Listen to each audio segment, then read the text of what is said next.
ទស្សនភាពតាមផ្លូវពុកម៉ែបងប្អូនដោយសាររដូវនេះថតក្នុងអំឡុងពេលខែក្តៅតាមបទវីដេអូនឹងថតយូរហើយពុកម៉ែបងប្អូនថតតាំងពីឆ្នាំចុងឆ្នាំ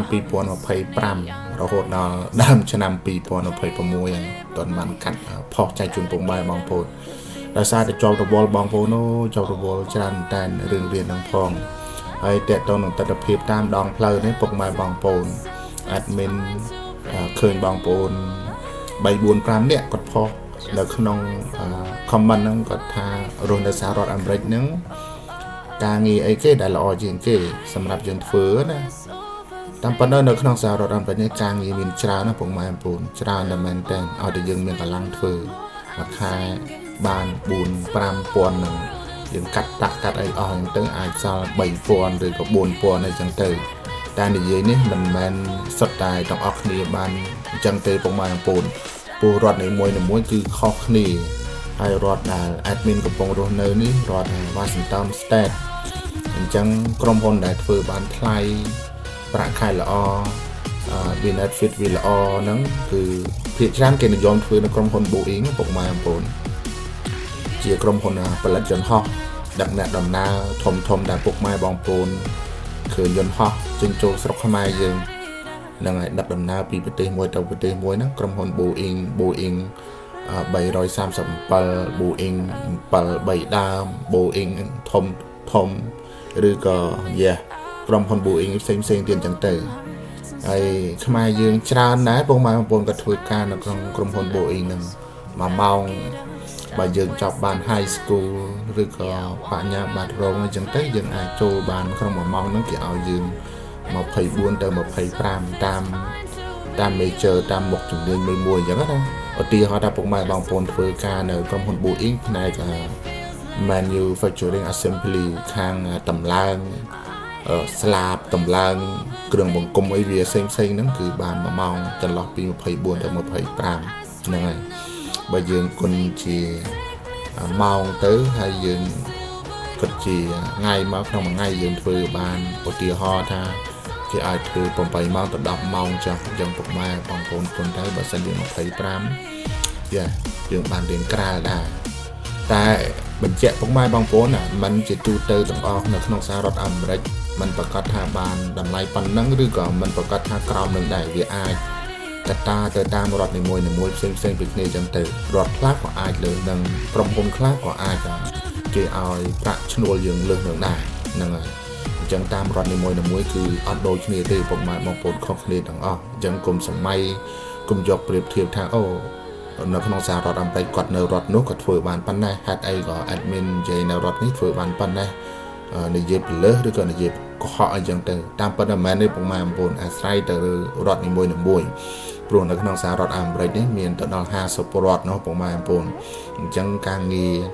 ទាំងប្រាក់ឈ្នួលប្រាក់ម៉ោងអីផ្សេងហ្នឹងគឺអត់អាចដូចគ្នាទេឧទាហរណ៍ស្រួលយល់ថាបុគ្គលិកមួយគាត់ entry level ទើបតែចាប់ដើមការងារចូលដល់ការងារថ្មីហើយបុគ្គលិកមួយទៀតគាត់ធ្វើនៅមុខនឹងដែរតែគាត់ធ្វើ4ទៅ5ឆ្នាំឡើងគាត់ខ្លាយជាបុគ្គលិកពេញសិទ្ធនៅក្នុងក្រុមហ៊ុនហ្នឹងហើយពុកម៉ែបងប្អូនអញ្ចឹងបើយើងយកគាត់2នាក់ហ្នឹងធ្វើការនៅក្នុង position ដូចគ្នាតែបទពិសោធន៍ខុសគ្នាឆ្នាំខុសគ្នាអញ្ចឹងប្រាក់កម្រៃប្រាក់ម៉ោងក៏វាខុសគ្នាទៅតាមនឹងដែរយើងចូលថ្មីអញ្ចឹងយើងបាន1ម៉ោង24ទៅ25គេធ្វើការ4 5ឆ្នាំមុនអញ្ចឹងគេអាច1ម៉ោង30 40ទៅ50ដោយសារតែគេធ្វើនៅក្នុងនោះ4ទៅ15ឆ្នាំបាត់ហើយពុកម៉ែបងប្អូនឃើញអញ្ចឹងវាខុសគ្នាចឹងចង់បញ្ជាក់ពុកម៉ែបងប្អូននៅក្នុងសហរដ្ឋអាមេរិកនេះការងារមានច្រើនពុកម៉ែបងប្អូនស្រឡាញ់មួយណាគេធ្វើមួយនឹងឲ្យតែយើងមានកម្លាំងឲ្យតែយើងតស៊ូនឹងការងារមិនខ្វះតែការងារពុកម៉ែបងប្អូនហើយបងប្អូនខ្លះក៏សួរថាធ្វើម៉េចបានមករស់នៅទឹកដីសហរដ្ឋអាមេរិកតាមប៉ុន្តែពុកម៉ែបងប្អូនត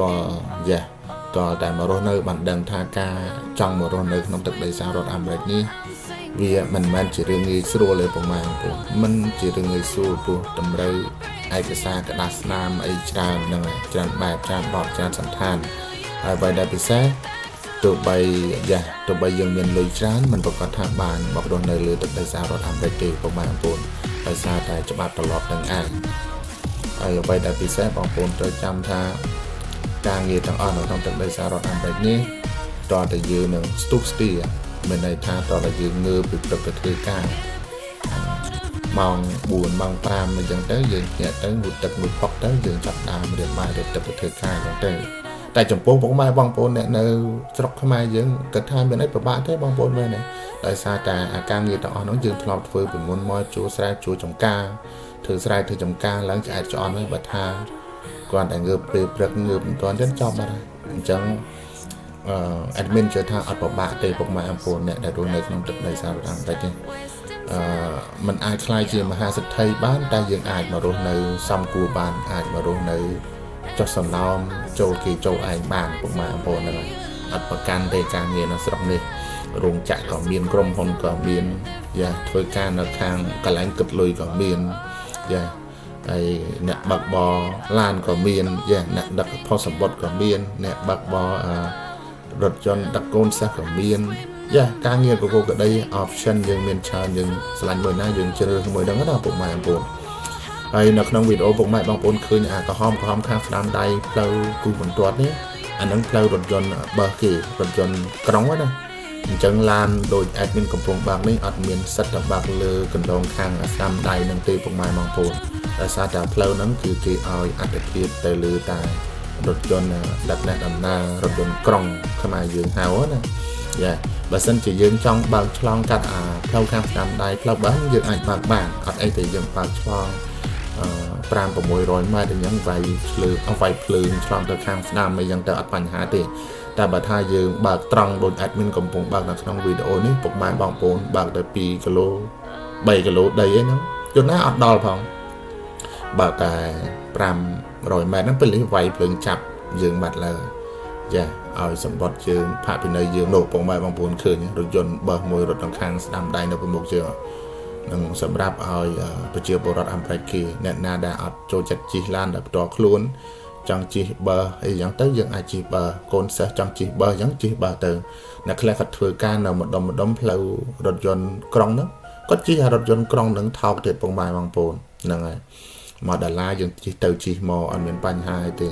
ពុកម៉ែបងប្អូនជិះរថយន្តផ្ទាល់ខ្លួនចំណាយទៅលើសាំងផង insurance ផងខូចនេះខូចមនុស្សដូរលេខដូរកើតហើយជាងនៅស្រុកនេះថ្លៃហ៎ពុកម៉ែបងប្អូនធ្វើឡានហ្នឹងគឺថ្លៃតែមែនតើធ្វើម្ដងអស់រាប់ពាន់អញ្ចឹងមិនថាស្រុកនេះពុកម៉ែបងប្អូនរកលុយបានច្រើនក៏យើងចាយវាច្រើនទៅតាមនឹងដែរចាស់ថាទូធំស៊ីទឹកជ្រៅពុកម៉ែបងប្អូនអញ្ចឹងដូចគ្នានៅក្នុងអាមេរិកនេះបើយើងរស់នៅហើយយើងមិនចេះត្បិតត្បៀតទេគឺចប់ហើយអត់មានសល់លុយទេចាយលុយមកដល់ខែបើកប្រាក់ខែហ្នឹងសល់តែសេកដោយអត់ឃើញចំនួនលុយសាច់លុយពិតប្រាកដនៅបងប៉ុនតាក់ចូលរត់នៅកាត់នេះមានដូចជាស្អីញ៉ៃក៏ក្តីទៀតចាប់ចង់អស់តែយ៉ាងណាសប្បាយពុកម៉ែបងប្អូនរស់នៅទឹកដីអាមេរិកនេះទោះបីឆ្ងាយពីស្រុកកំណើតយើងមែនតែមានវត្តអារាមខ្មែរយើងច្រើនចំបានចូលឆ្នាំកឋិននេះចឹងទៅមានពុកម៉ែបងប្អូនយើងគាត់មកលេងយ៉ាភាសាប្រពៃណីទំនៀមទម្លាប់ខ្មែរយើងបោះអង្គុយលេងជូងអីចឹងទៅតែមិនបានអីគេបែកអូហូស្ទាំងដូចស្រុកខ្មែរយើងទៅពុកម៉ែបងប្អូនបានល្មមពេលខ្លះទៅយើងមានអារម្មណ៍ថានឹកផ្ទះហ្នឹងទៅមកវត្តទៅឃើញបងប្អូនខ្មែរយើងក៏មកវត្តច្រើនស្គាល់គេស្គាល់អញចឹងទៅយើងមានអារម្មណ៍ថាកក់ក្ដៅបាត់អត់សៅនឹកផ្ទះដែរពុកម៉ែបងប្អូនចឹងសរុបមកវិញពុកម៉ែបងប្អូនធ្វើការនៅក្នុងអាមេរិកនេះស្រួលពុកម៉ែបងប្អូនស្រួលដោយសារតែអត់មានរងសម្ពាធពីការងារអីទេហើយក៏អត់មានពីណាគេមកជេរមកបចោលយើងស្រ័យកំហុសដាក់យើងដែរហ្នឹងហើយវីដេអូហ្នឹងគាត់ថាប៉ុណ្ណឹងពុកម៉ែបងប្អូនដូចអត់មានអីទៀតទេអរគុណច្រើនចាំជួបគ្នានៅវីដេអូក្រោយទៀតហើយខុសឆ្គងយ៉ាងណាមេត្តាអធិស្ឋានបាយYeah, I wanna run off and fly.